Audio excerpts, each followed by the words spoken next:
Hello and welcome to this week's episode of Wisdom in the Best Books and Films, where we find bite-sized nuggets of truth and figure out how to use them to be better people.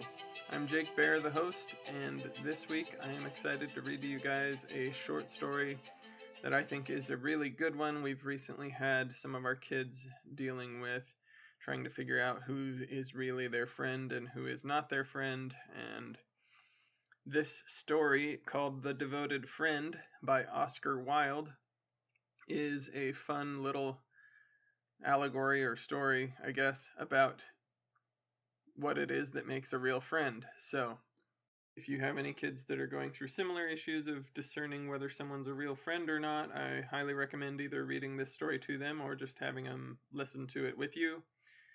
If you enjoy, please leave a review on Apple or Spotify and share it with friends. This week's episode is The Devoted Friend by Oscar Wilde. One morning, the old water rat put his head out of his hole. He had bright beady eyes and stiff gray whiskers, and his tail was like a long bit of black India rubber. The little ducks were swimming about in the pond, looking just like a lot of yellow canaries, and their mother, who was pure white with real red legs, was trying to teach them how to stand on their heads in the water. "You will never be in the best society unless you can stand on your heads," she kept saying to them, and every now and then she showed them how it was done, but the little ducks paid no attention to her. They were so young that they did not know what an advantage it is to be in society at all. "What disobedient children!" cried the old water rat. "They really deserve to be drowned." "Nothing of the kind," answered the duck. "Everyone must make a beginning, and parents cannot be too patient." "I know nothing about feelings of parents," said the water rat. "I am not a family man. In fact, I have never been married, and I never intend to be. Love is all very well in its way, but friendship is much higher. Indeed, I know of nothing in the world that is either nobler or rarer than a devoted friendship." "And what, pray, is your idea of the duties of a devoted friend?" asked a green linnet, who was sitting in a willow tree hard by and had overheard the conversation. "Yes, that is just what I want to know," said the duck, and she swam away to the end of the pond and stood upon her head in order to give her children a good example. "What a silly question!" cried the water rat. "I should expect my devoted friend to be devoted to me, of course." "And what would you do in return?" said the little bird, swinging upon a silver spray and flapping his tiny wings. "I don't understand you," answered the water rat. "Let me tell you a story on the subject," said the linnet. "Is the story about me?" asked the water rat. "If so, I will listen to it, for I am extremely fond of fiction." "It is applicable to you," answered the linnet, and he flew down, and alighting upon the bank he told the story of the devoted friend. "Once upon a time," said the linnet, "there was an honest little fellow named Hans." "Was he very distinguished?" asked the water rat. "No," answered the linnet, "I don't think he was distinguished at all, except for his kind heart, and his funny, round, good-humored face. He lived in a tiny cottage all by himself, and every day he worked in his garden. In all the countryside there was no garden so lovely as his. Sweet William grew there, and gillyflowers, and shepherd's purses, and fair maids of France. There were damask roses, and yellow roses, and lilac crocuses, and gold, purple violets, and white, columbine and ladysmock, marjoram and wild basil, the cowslip and the flower de luce, the daffodil and the clove-pink bloomed or blossomed in their proper order as the months flew by, one flower taking another flower's place, so that there was always beautiful things to look at and pleasant odors to smell. Little Hans had a great many friends, but the most devoted friend of all was Big Hugh the miller. Indeed, so devoted was the rich miller to little Hans that he would never go by his garden without leaning over the wall and plucking a large nosegay or a handful of sweet herbs, or filling his pockets with plums and cherries if it was fruit season. "Real friends should have everything in common," the miller used to say, and little Hans nodded and smiled, and felt very proud of having a friend with such noble ideas. Sometimes, indeed, the neighbors thought it strange that the rich miller never gave little Hans anything in return, though he had 100 sacks of flour stored away in his mill, and 6 milk cows, and a large stock of woolly sheep. But Hans never troubled his head about these things, and nothing gave him greater pleasure than to listen to all the wonderful things the miller used to say about the unselfishness of true friendship. So little Hans worked away in his garden. During the spring, the summer, and the autumn he was very happy. But when winter came, and he had no fruit or flowers to bring to the market, he suffered a good deal from cold and hunger, and often had to go to bed without any supper but a few dried pears or some hard nuts. In the winter, also, he was extremely lonely, as the miller never came to see him then. "There is no good in my going to see little Hans as long as the snow lasts," the miller used to say to his wife. "For when people are in trouble they should be left alone, and not be bothered by visitors. That at least is my idea about friendship, and I am sure I am right.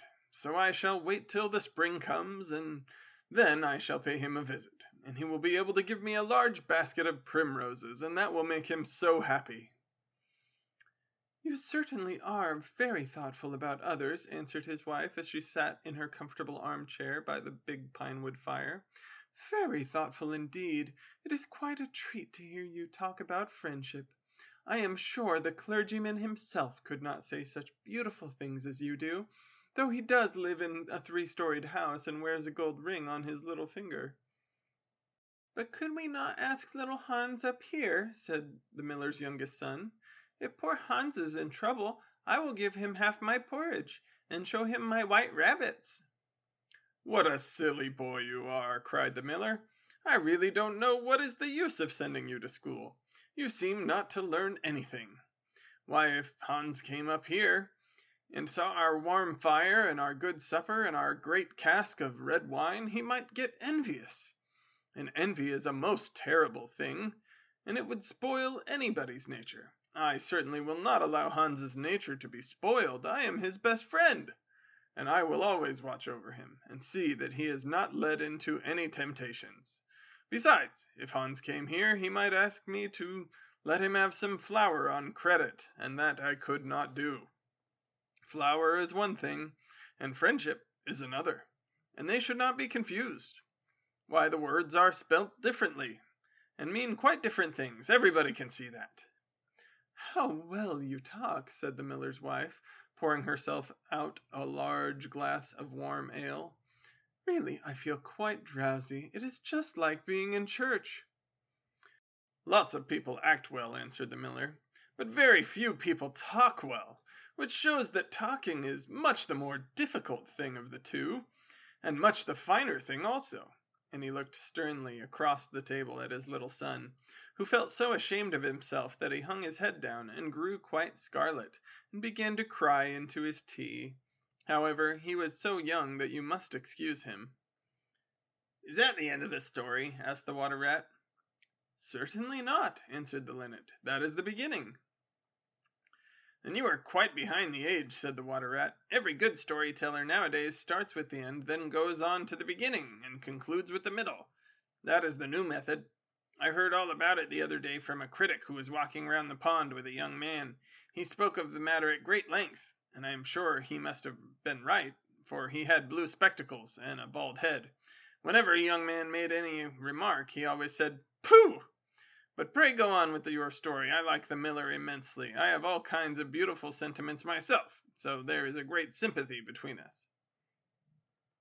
"Well," said the linnet, hopping now on one leg and now on the other, "as soon as the winter was over, and the primroses began to open their pale yellow stars, the miller said to his wife that he would go down and see little Hans."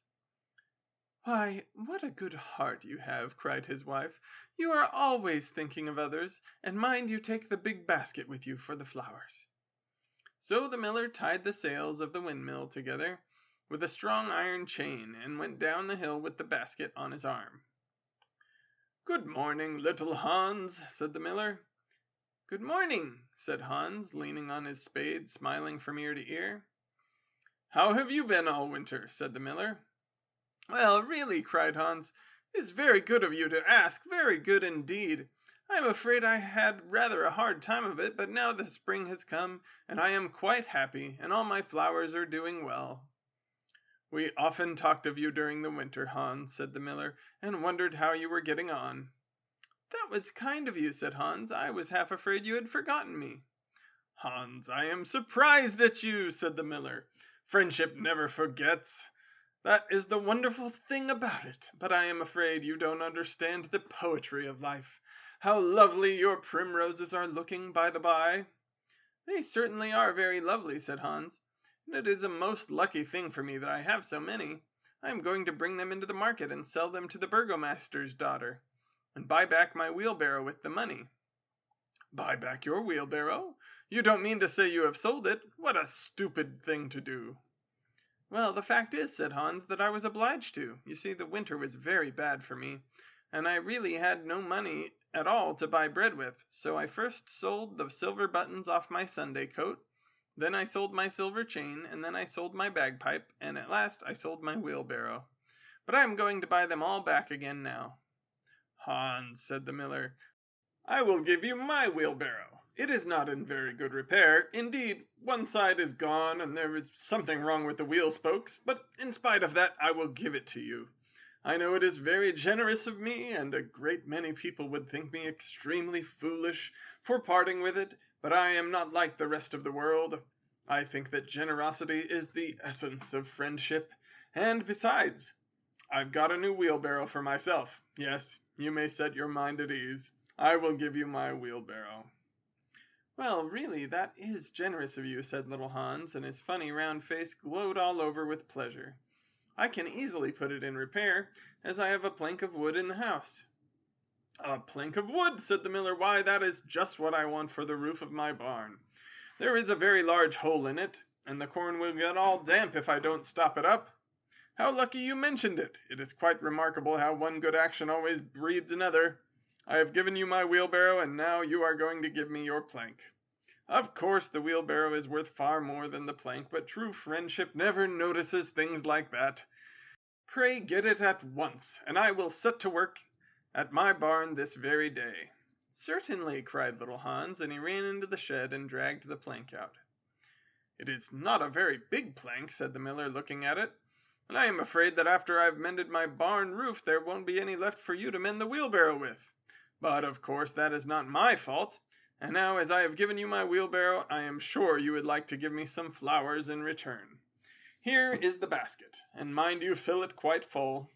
"Quite full?" said little Hans, rather sorrowfully, for it really was a very big basket, and he knew that if he filled it he would have no flowers left for the market, and he was very anxious to get his silver buttons back.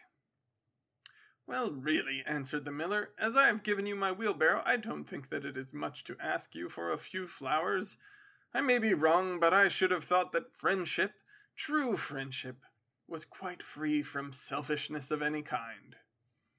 "My dear friend, my best friend," cried little Hans, "you are welcome to all the flowers in my garden. I would much sooner have your good opinion than my silver buttons any day." And he ran and plucked all his pretty primroses and filled the miller's basket. "Goodbye, little Hans," said the miller as he went up the hill with the plank on his shoulder and the big basket in his hand. "Goodbye," said little Hans as he began to dig away quite merrily. He was so pleased about the wheelbarrow. The next day he was nailing up some honeysuckle against the porch when he heard the miller's voice calling to him from the road. So he jumped off the ladder and ran down the garden and looked over the wall. There was the miller with a large sack of flour on his back. "Dear little Hans," said the miller, "would you mind carrying this sack of flour for me to market?"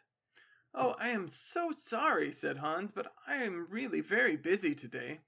I have got all my creepers to nail up, and all my flowers to water, and all my grass to roll." "Well, really," said the miller, "I think that considering that I am going to give you my wheelbarrow, it is rather unfriendly of you to refuse." "Oh, don't say that," cried little Hans. "I wouldn't be unfriendly for the whole world," and he ran in for his cap and trudged off with the big sack of flour on his shoulders. It was a very hot day, and the road was terribly dusty, and before Hans had reached the 6th milestone he was so tired that he had to sit down and rest. However, he went on bravely, and at last he reached the market. After he had waited there some time, he sold the sack of flour for a very good price, and then he returned home at once, for he was afraid that if he stopped too late he might meet some robbers on the way. "It has certainly been a hard day," said little Hans to himself as he was going to bed, "but I am glad I did not refuse the miller, for he is my best friend, and besides, he is going to give me his wheelbarrow." Early the next morning the miller came down to get the money for his sack of flour, but little Hans was so tired that he was still in bed. "'Pon my word," said the miller, "you are very lazy. Really, considering that I am going to give you my wheelbarrow, I think you might work harder. Idleness is a great sin, and I certainly don't like any of my friends to be idle or sluggish. You must not mind my speaking quite so plainly to you. Of course, I should not dream of doing so if I were not your friend. But what is the good of friendship if one cannot say exactly what one means? Anybody can say charming things and try to please and to flatter, but a true friend always says unpleasant things, and does not mind giving pain. Indeed, if he is really a true friend, he prefers it, for he knows that then he is doing good." "I am very sorry," said little Hans, rubbing his eyes and pulling off his nightcap, "but I was so tired that I thought I would lie in bed for a little time and listen to the birds singing. Do you know that I always work better after hearing the birds sing?" "Well, I am glad of it," said the miller, clapping little Hans on the back, "for I want you to come up to the mill as soon as you are dressed, and mend my barn roof for me." Poor little Hans was very anxious to go and work in his garden, for his flowers had not been watered for 2 days. But he did not like to refuse the miller, as he was such a good friend to him. "Do you think it would be unfriendly of me if I said I was busy?" he inquired in a shy and timid voice. "Well, really," answered the miller, "I do not think it is much to ask of you, considering that I am going to give you my wheelbarrow, but of course if you refuse I will go and do it myself." "Oh, on no account!" cried little Hans, and he jumped out of bed and dressed himself and went up to the barn. He worked there all day long till sunset, and at sunset the miller came to see how he was getting on. "Have you mended the hole in the roof yet, little Hans?" cried the miller in a cheery voice. "It is quite mended," answered little Hans, coming down the ladder. "Ah," said the miller, "there is no work so delightful as the work one does for others." "It is certainly a great privilege to hear you talk," answered little Hans, sitting down and wiping his forehead. "A very great privilege, but I am afraid I shall never have such beautiful ideas as you have." "Oh, they will come to you," said the miller, "but you must take more pains. At present you have only the practice of friendship. Some day you will have the theory also." "Do you really think I shall?" asked little Hans. "I have no doubt of it," answered the miller. "But now that you have mended the roof, you had better go home and rest, for I want you to drive my sheep to the mountain tomorrow." Poor little Hans was afraid to say anything to this, and early the next morning the miller brought his sheep round to the cottage, and Hans started off with them to the mountain. It took him the whole day to get there and back, and when he returned he was so tired that he went off to sleep in his chair and did not wake up till it was broad daylight. "What a delightful time I shall have in my garden," he said, and went to work at once. But somehow he was never able to look after his flowers at all, for his friend the miller was always coming round and sending him off on long errands or getting him up to help at the mill. Little Hans was very much distressed at times, as he was afraid his flowers would think he had forgotten them, but he consoled himself by the reflection that the miller was his best friend. "Besides," he used to say, "he is going to give me his wheelbarrow, and that is an act of pure generosity." So little Hans worked away for the miller, and the miller said all kinds of beautiful things about friendship, which Hans took down in a notebook and used to read over at night, for he was a very good scholar. Now it happened that one evening little Hans was sitting by his fireside when a loud rap came at the door. It was a very wild night, and the wind was blowing and roaring round the house so terribly that at first he thought it was merely the storm. But a second rap came, and then a third, louder than either of the others. "It is some poor traveler," said little Hans to himself, and he ran to the door. There stood the miller with a lantern in one hand and a big stick in the other.